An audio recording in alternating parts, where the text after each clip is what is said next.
আসসালামু আলাইকুম everyone. So আশা করি আল্লাহর রহমতে আপনারা সকলেই ভালো আছেন। আজকে আমি আপনাদের এরকম একটি ব্লোয়ার মেশিন তৈরি করে দেখাবো। সো দেখতে পাচ্ছেন, আর এটা কিন্তু প্রচুর পরিমাণ পাওয়ারফুল একটি ব্লোয়ার মেশিন। সো আশা করি আপনারা ভিডিওতে দেখতেই পাচ্ছেন এটা কতটা পাওয়ারফুল। আর এটা সম্পূর্ণ 12 ভোল্ট চার্জার দিয়ে আপনি চালাতে পারবেন, তাছাড়া ব্যাটারি দিয়েও চালাতে পারবেন। সো এটা আমি কীভাবে তৈরি করেছি আজকের এই ভিডিওতে আপনাদের থেকে সম্পূর্ণ দেখানো হবে। তো চলুন ভিডিওটি শুরু করা যাক।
ফাইনালি দেখতে পাচ্ছেন আমাদের যে ব্লোয়ার মেশিনটা কিন্তু অলরেডি তৈরি হয়ে গেছে। সো এখন আপনাদের চালিয়ে দেখাবো যে আমাদের মেশিনটাকে এরকম ওয়ার্কিং করতেছে এবং কতটা পাওয়ারফুল হয়েছে মেশিনটা আমাদের। সো এটা চালানোর জন্য লাগবে আমাদের এরকম একটি 12 ভোল্ট অ্যাডাপ্টার চার্জার, দেখতে পাচ্ছেন মানে 12 ভোল্টের চার্জার লাগবে। সো যেহেতু 12 ভোল্টের একটি ব্লোয়ার এটা মেশিনটা, সো আমি এই চার্জারটা সাপ্লাই করে দিব। যদি আমি একটা মানে ল্যাপটপের চার্জার নিয়েছি, আপনারা তাহলে নর্মাল চার্জার নিতে পারেন, দেখা যাচ্ছে মানে 12 ভোল্ট হলেই আর কি হলো। সো আমি এই চার্জারটা এখানে পিসি ইনপুট করে দিব। ইনপুট করে দেওয়ার পর আমি এখানে লাইন দিয়ে দিব কারেন্টের, প্লাগটা কারেন্টে লাগিয়ে দিই।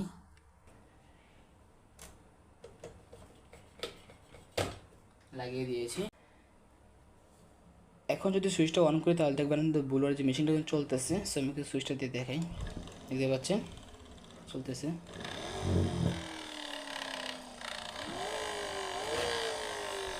প্রচুর পরিমাণে বাতাস সামনে, একটু দিয়ে দেখে আপনার টিস্যু বা কিছু দিয়ে দেখাই তাহলে বুঝতে পারবেন। আমি একটা টিস্যু নিলাম, এই টিস্যুটা আপনাদের দিয়ে দেখাই, দেখতে পাচ্ছেন, দেখতে পাচ্ছেন এখানে দেখেন এখানে কী পরিমাণে বাতাস টানে। ওই আচ্ছা আমি ওয়েট করি,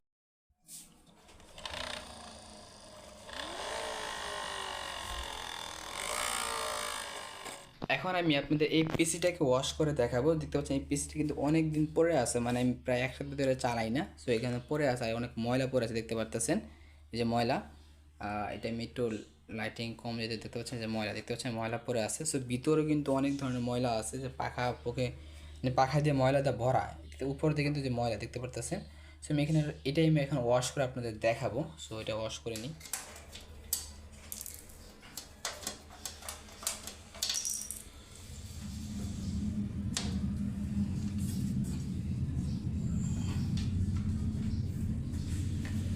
এখানে আমি পিসিটা পরিষ্কার করে নিব।